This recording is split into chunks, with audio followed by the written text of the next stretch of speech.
Combination क्या होता है, इसका डेफिनेशन, परमुटेशन एंड कॉम्बिनेशन में क्या डिफरेंस है ये जानेंगे। फिर हम लोग इसका जनरल फॉर्मूला तैयार करेंगे, एनसीआर इक्वल्स टू जो होता है उसे। फिर हम लोग उससे रिलेटेड कुछ क्वेश्चंस करेंगे। इतनी सारी बातें करने वाले हैं हम लोग इस वीडियो में, तो बने रहिए हमारे साथ, लास्ट तक देखिएगा। तो डेफिनेशन क्या है देखिए, each selection from given objects taking some or all at a time irrespective of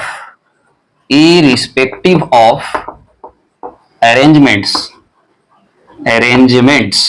note भी करना है ना, arrangements is called a combination, ठीक है, is called a combination। अब ध्यान से देखिए कॉम्बिनेशन क्या है, हमने पूरा डिफाइन कर दिया इसे। अब इसके बाद समझने का प्रयास करते हैं क्या बोल रहा है। देखिए हमें यहां पर अरेंजमेंट नहीं करना है, हम लोग को यहां पर सिलेक्शन करना है, ठीक है। किसको करना है सिलेक्शन, तो जो भी ऑब्जेक्ट्स दिए रहेंगे उसमें से कुछ ऑब्जेक्ट को लेकर या फिर सभी ऑब्जेक्ट्स को लेकर आप क्या कर सकते हैं, सिलेक्ट कर सकते हैं, उसे सिलेक्शन करना है हमें, ठीक है। और ध्यान में ये रखना है कि हम लोग को अरेंजमेंट नहीं करना है, इरिस्पेक्टिव ऑफ अरेंजमेंट, मतलब कि उनके ऑर्डर से हमें कोई मतलब नहीं है कि कौन एलिमेंट कहां पर है, राइट। आइए देखिए इससे रिलेटेड कुछ एग्जांपल्स करते हैं। मान लीजिए हमारे पास फर्स्ट एग्जांपल है, लेट थ्री डिफरेंट ऑब्जेक्ट्स हैं, क्या क्या, तो हमने ले लिया ए, बी और सी। हम इसमें से क्या करते हैं कि एक बार में दो ऑब्जेक्ट को लेकर सिलेक्शन करना चाहते हैं। क्या क्या होगा जरा सोचिए, क्या परमुटेशन की ही तरह होगा क्या? हम लोग इसमें से अगर दो ऑब्जेक्ट को सिलेक्ट करेंगे तो क्या क्या हो सकता है देखिएगा। क्या ए बी हो सकता है? हाँ हो सकता है। क्या ए सी हो सकता है? हो सकता है। क्या बी सी हो सकता है? हाँ हो सकता है। क्या इनसे ज्यादा और कुछ हो सकता है? आइए जानते हैं। देखिए कॉम्बिनेशंस, अब हम वर्ड यूज कर रहे हैं कॉम्बिनेशंस, सेलेक्ट करना ही तो कॉम्बिनेशन है, ठीक है, हर एक सिलेक्शन कॉम्बिनेशन है। तो combinations taking two at a time, एक बार में दो को लेकर हम क्या कर रहे हैं, कॉम्बिनेशन कर रहे हैं। तो क्या क्या मिलेगा जरा सोचिए, मिलेगा हमें ए बी, और क्या मिलेगा ए सी, और क्या मिलेगा बी सी, और क्या इनसे हटकर और कुछ मिलेगा? नहीं मिलेगा। क्यों? अब सोचिए हमें तो अरेंजमेंट करना नहीं है, ए बी लिख दिए तो क्या बी ए भी लिखेंगे? नहीं, ए और बी का तो हमने सिलेक्शन कर ही लिया, तो बी और ए का अलग से नहीं करना है, उसका ग्रुप तैयार हो गया ना, उसका सिलेक्शन तो हो गया ना ए और बी का।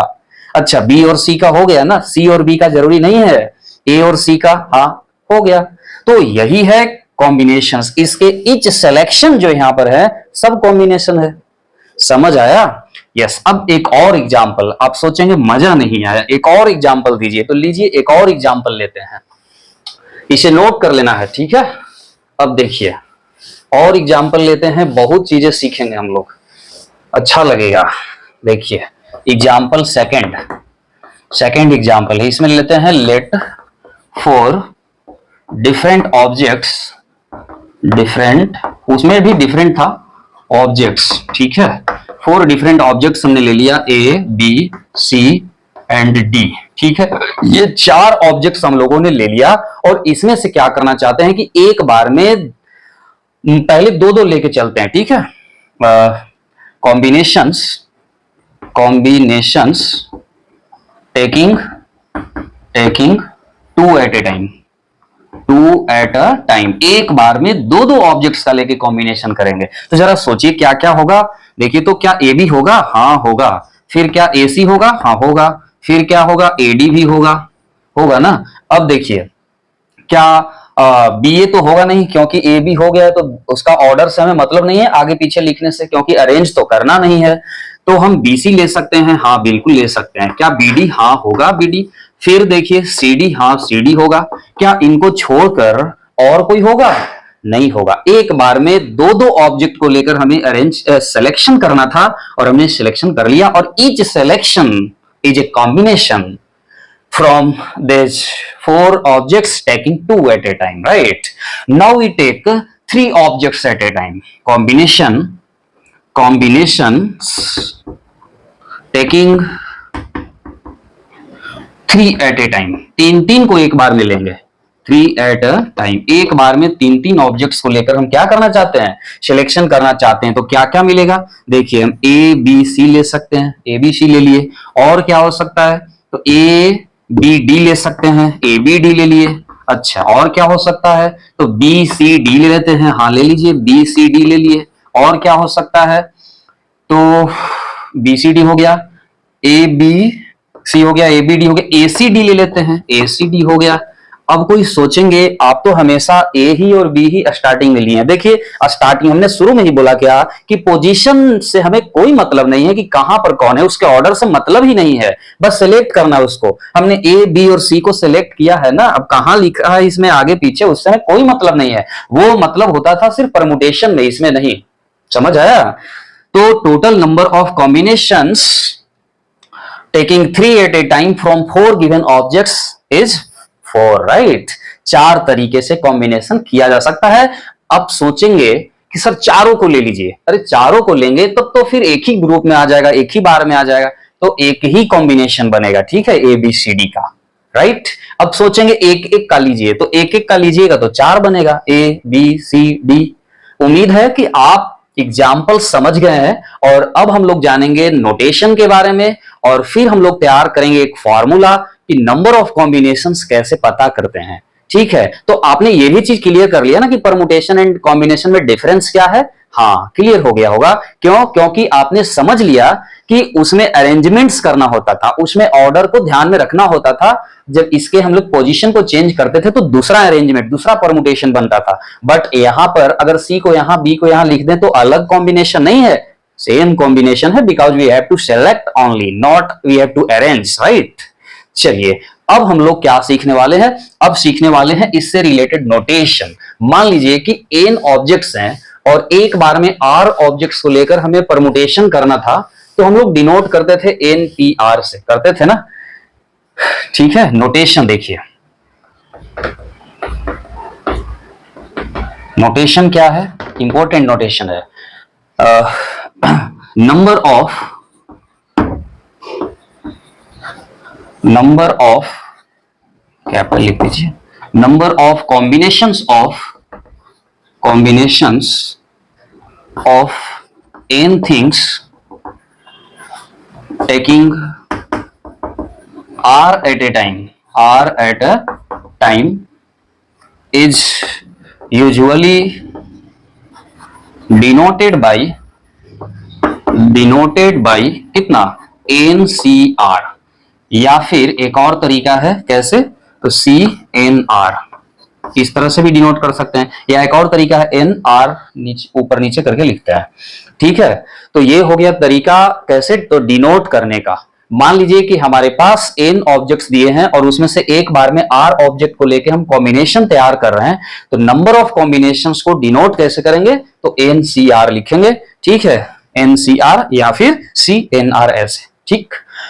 ओके, अब हम लोग जानेंगे कि ये जो NCR है मतलब नंबर ऑफ कॉम्बिनेशंस है, ये हम लोग पता कैसे करेंगे, समझ गए? कैसे पता करेंगे कि इसका वैल्यू क्या होगा, इसका फॉर्मूला तैयार करेंगे, NCR इक्वल टू क्या होता है। बस रुके रहिए, लास्ट तक देखिए, आपको समझ आएगा, मजा आएगा। तो अब है हमारा फॉर्मूला प्रूफ करना है, बिल्कुल आसान है, कुछ टफ नहीं है, बिल्कुल इजी है। देखिए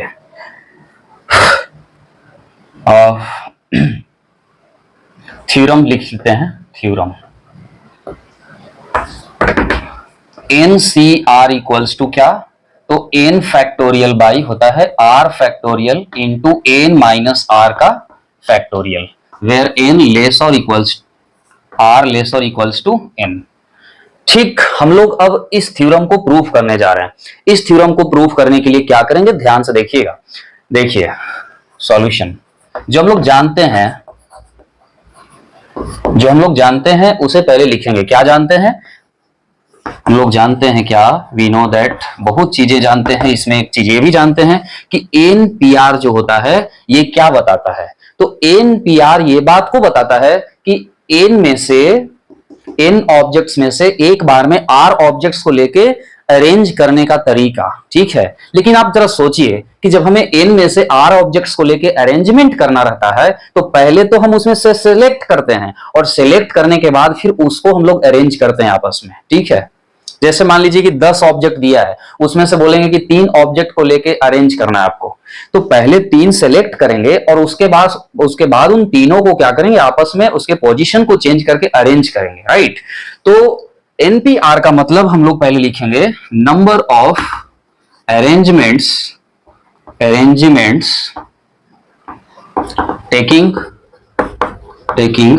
आर एट अ टाइम, एक बार में आर ऑब्जेक्ट्स को लेकर, number of arrangements taking r at a time from n things में से। ठीक है, अब देखिए क्या हम इसी को ऐसे लिख दें, इसका फॉर्मूला तो आप जानते हैं ना, n P r equals to n factorial by n minus r factorial. ठीक है, अब इसे देखिए, इसमें हमें क्या करना पड़ेगा, क्या हम इसको ऐसे लिख सकते हैं? ये दो बात पर डिपेंड कर रहा है। पहला बात तो ये कि आर ऑब्जेक्ट्स को एन में से सिलेक्ट करेंगे और फिर आर ऑब्जेक्ट्स को आपस में अरेंज करेंगे।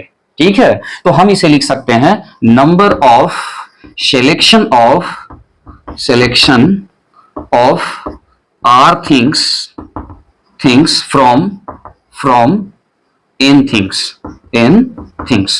थिंग्स में से पहले आर थिंग्स को क्या करेंगे, सेलेक्ट करेंगे और फिर क्या करेंगे, तो नंबर ऑफ, हम बोलेंगे मल्टीपल क्यों कर रहे हैं, तो देखिए पूरा होल टास्क जो है इन दो बातों पर निर्भर करता है और ऐसे केस में हम लोग फंडामेंटल प्रिंसिपल ऑफ काउंटिंग पढ़े हैं, मल्टीपल करना पड़ता है टोटल नंबर ऑफ वेज निकालने के लिए, इसलिए मल्टीपल कर रहे हैं।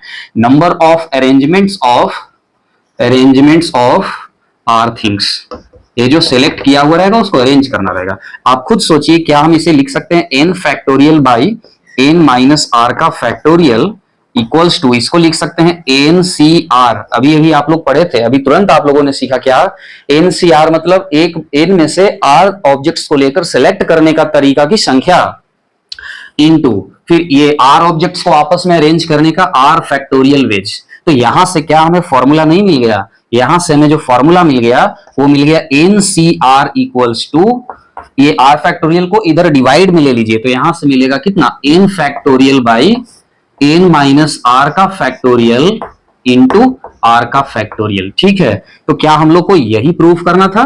हाँ, यही तो प्रूफ करना था, तो कर दिया, लीजिए। ठीक है, वेयर आर जो है वो लेस और इक्वल्स टू एन रहेगा, मतलब टोटल नंबर ऑफ ऑब्जेक्ट्स है उसके बराबर या उससे कम होना चाहिए आर का वैल्यू। राइट, उम्मीद है यहां तक आप बेहतर ढंग से समझ पाए हैं। इससे रिलेटेड हम लोग क्वेश्चंस भी करेंगे। राइट, तो आइए एक क्वेश्चन करके देखते हैं और फिर जो इसका प्रॉपर्टीज हम लोग जानेंगे, प्रॉपर्टीज भी हम लोग सीखेंगे लेकिन प्रॉपर्टीज नेक्स्ट वीडियो में सीखेंगे। ठीक है, एक क्वेश्चन लेते हैं, ध्यान से देखिएगा।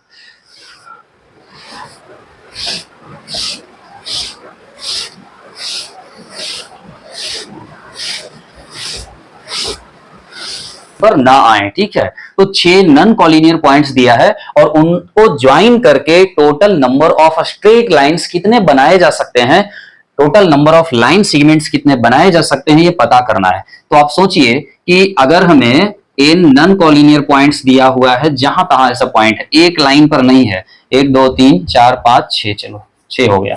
अब हमें इनको ज्वाइन करके क्या करना है, एक ही लाइन पर कोई भी कहीं भी एक लाइन पर 3 पॉइंट्स नहीं मिल रहा है। ठीक है, इसलिए नॉन कॉलिनियर है। तो एक लाइन सेगमेंट के लिए कितना पॉइंट को ज्वाइन करना पड़ेगा, 2। एक लाइन सेगमेंट के लिए कितना पॉइंट को ज्वाइन करना पड़ेगा, 2 करना पड़ेगा ना, 2 पॉइंट्स को ज्वाइन करना पड़ेगा ऐसे। ठीक है, तो इसलिए total number of line segments हमको पता करना है। तो इसका पता है आंसर क्या हो जाएगा, इसका आंसर हो जाएगा total number of non collinear points 6 है, तो 6 सी, पी नहीं सी, यहां पर 2। अब बोलेंगे ये क्यों लिख रहा है, 6 C2 मतलब 6 नॉन कॉलिनियर पॉइंट्स में से एक बार में 2 पॉइंट्स को लेकर हम सिलेक्ट करेंगे, तो total number of straight lines कितना होगा ये पता करना है। तो यहां पर हो जाएगा 6 का फैक्टोरियल बाई 2 फैक्टोरियल इंटू कितना, 6 माइनस कितना 2 फैक्टोरियल, फॉर्मूला पर सेट कर दिया, ठीक है। इससे हमें क्या मिलेगा, तो ये हो जाएगा 6 फैक्टोरियल बाई ये 2 फैक्टोरियल इंटू 4 फैक्टोरियल, यहां से हो जाएगा 720 और ये हो जाएगा 2, ये हो जाएगा 24 होता है तो 30 हो जाएगा और ये 2 से कट जाएगा 15 बार में, ये हो जाएगा 15, राइट। तो 15 पॉइंट्स हो सकते हैं, राइट। उम्मीद है आप समझ पाए होंगे और फिर मिलते हैं नेक्स्ट वीडियो में। Thanks for watching.